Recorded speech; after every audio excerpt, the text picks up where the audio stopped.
তাকে নাকি new York শহরে 25 জন মেয়ে একসাথে দাঁড়িয়ে ভিডিও কল দেয়। তার জন্য অনেক মেয়ে পাগল হয়ে আছে শুধুমাত্র তার সঙ্গ পাবার জন্য। অগণিত মেয়ে তার ছবি টাঙিয়ে রাখে বেডরুমে।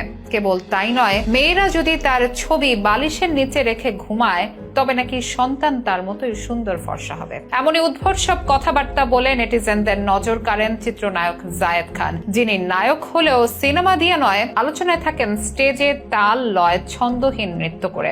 দেশ ছাড়িয়ে বিদেশেও মাতিয়ে রাখেন ডিগবাজি দিয়ে। ক্যারিয়ারে ব্যবসা সফল কিংবা দর্শক নন্দিত সিনেমা না থাকলেও এই পর্যন্ত 25টি সিনেমায় অভিনয় করেছেন তিনি। এ থেকে প্রশ্ন জাগতেই পারে, জায়েদ খানের দর্শক আসলে কারা? নেগেটিভ মার্কেটিং করেই কি তিনি ক্যারিয়ার গড়েছেন, টিকে রয়েছেন, নাকি সত্যি সত্যি তার ভক্ত অনুরাগী রয়েছে? অন্য তারকারা বেফাঁস মন্তব্য করে যতটা না ভাইরাল হন, তার চেয়ে জায়েদ খান কেন এত ভাইরাল হবার কি কোনো মন্ত্র জানেন তিনি?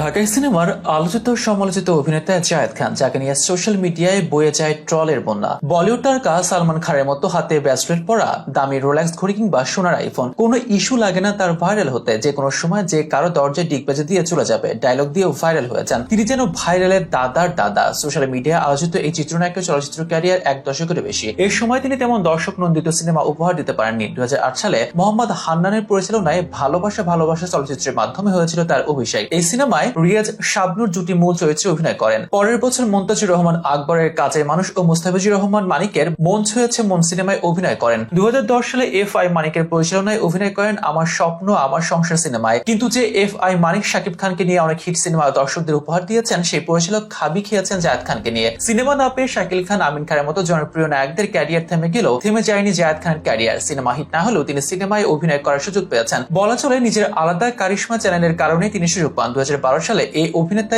এম সরকার পরিচালনায় আত্মগোপন চলচ্চিত্রের প্রধান অভিনেতা হিসেবে অভিনয় করেন। এরপর অদৃশ্য সূত্র, প্রেম করব তোমার সাথে, Dabangg, my name is Simi ও তোকে ভালোবাসতেই হবে দর্শকদের জায়েদ খান সম্পর্কে একটা গড়পড়তা ধারণা হাজির করে। 2017 সালে আত্মার জ্বালা সিনেমার জায়েদের বিপরীতে নায়িকা ছিলেন জনপ্রিয় অভিনেত্রী পরিমণি। একই বছর লাইট ক্যামেরা অ্যাকশন নামের একটি টেলিফিল্মে অভিনয় করেন জায়েদ, যেখানে তার বিপরীতে অভিনয় করেন চিত্রনায়িকা নিপুণ। এই সিনেমাগুলো এতটাই ব্যবসা সফল করতে পারেনি, তবুও সবসময় আলোচনায় জায়েদ খান। টিভি শো থেকে শুরু করে সোশ্যাল মিডিয়া কিংবা এফডিসি প্রাঙ্গণ সবসময় মুখর জায়েদ খান, যেন তিনি আলোচনায় থাকার, আলোচনায় রাখার বন্ধকি নিয়েছেন। অবশ্য অনেকে তার আলোচনা থাকাকে নেগেটিভ মার্কেটিং পলিসি বলে উল্লেখ করেন। তিনি নিজেই নিজের লোকদের দিয়ে তার বক্তব্য নেট দুনিয়ায় ভাইরাল করেন। নেতিবাচক আলোচনা কিংবা সমালোচনা এসবের মধ্যেও জায়েদ খান রত্নগর্ভা মায়ের সন্তান। 2012 সালে জায়েদ খানের মা শাহিদা হককে রত্নগর্ভা হিসেবে ভূষিত করা হয়। সিনে জগতে এতটা এগিয়ে না থাকলেও পড়াশোনায় জায়েদ খান বেশ এগিয়ে আছেন। তিনি ঢাকা বিশ্ববিদ্যালয়ের ইতিহাস বিভাগ থেকে MA সম্পন্ন করেছেন। জায়েদের 4 ভাই বোন সকলেই ঢাকা বিশ্ববিদ্যালয়ের শিক্ষার্থী। বড় ভাই শহীদুল হক পুলিশ কর্মকর্তা, মেজু ভাই ওবায়দুল হক ব্যারিস্টার এবং বাংলাদেশ সড়ক ও জনপদ বিভাগের প্রধান শ্রেণীর ঠিকাদার হিসেবে কাজ করেন। অন্যদিকে জায়েদের একমাত্র বোন শিরিন আক্তার বেসরকারি একটি সংস্থার ব্যবস্থাপক হিসেবে কর্মরত। সংগঠক হিসেবে জায়েদ খান বেশ পরিচিত। 2017 সালে 2 বছরের জন্য শিল্পী সমিতির সাধারণ সম্পাদক নির্বাচিত হন। তার জয়ের ধারা অব্যাহত থাকে 2019 সালে নির্বাচনেও। 2022 সালে নির্বাচনে তাকে সাধারণ সম্পাদক হিসেবে প্রথমে ঘোষণা করা হলেও পরবর্তী সময়ে ফলাফল ঘোষণার কয়েকদিন পর তার প্রার্থিতা বাতিল হয়ে যায়।